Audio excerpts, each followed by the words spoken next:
this video we'll be talking about 3 disadvantages when it comes to conducting UX research surveys, and what we can do to fix each of these disadvantages. Number 1, surveys may result in skewed data. So have you ever been asked to complete a survey but you just really didn't feel like it? Usually when you are on the receiving end of surveys, you don't really have an incentive to complete that survey. It's time consuming and there's no reward, so why would you complete it? And because of this, people who do actually complete the survey are either huge fans, wow, I love UserBit. Let me tell them how much I love their product. Or really severe critics. Oh, I hate UserBit. Let me give them a piece of my mind. And the answers you get will be on both of the extremes. In statistics, this is called sampling bias, resulting in you possibly making a product that only caters to a small percentage of your target audience.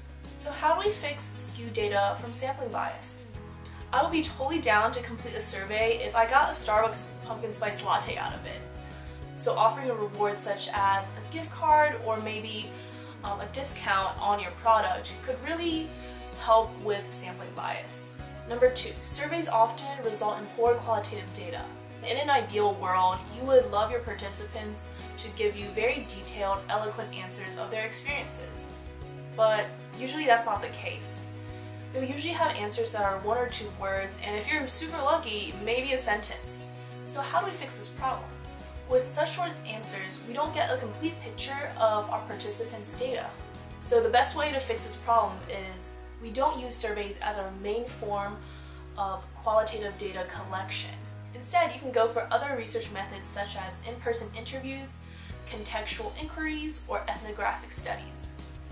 Each of these methods allows you to talk to a person one-on-one. This allows them to give you more detailed responses, and you can ask clarifying questions as a follow-up.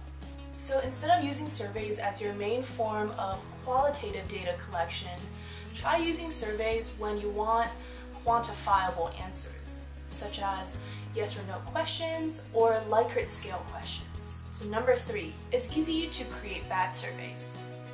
Coming up with a survey seems pretty straightforward, isn't it? That's not always the case.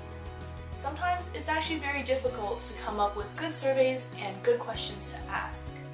Since creating surveys is very inexpensive, many people rush through the survey creation process, so you can have poor qualitative data that way. So when we don't take as much time to come up with good survey questions, you can also get really haphazard responses. And with biased responses, you aren't getting an accurate representation of your participant data. So how do we create good survey questions? Survey questions definitely shouldn't be put together in a rush. You should take time and really think about how best to create questions that won't be leading and won't be biased towards a certain answer. Awesome, we just went over the 3 disadvantages of using UX surveys in UX research. Here's a recap. 1. Surveys may result in skewed data. To prevent this, offer an incentive. 2. Surveys often result in poor qualitative data. To fix this, use interviews or other in-person one-on-one research methods to collect better qualitative data. 3. It's easy to create a bad survey. To fix this, remember to avoid leading and biased questions within your survey. And if you need help in analyzing any of your UX surveys, check out UserBit.com. Hit like, subscribe, and stay for more UX research content. Bye!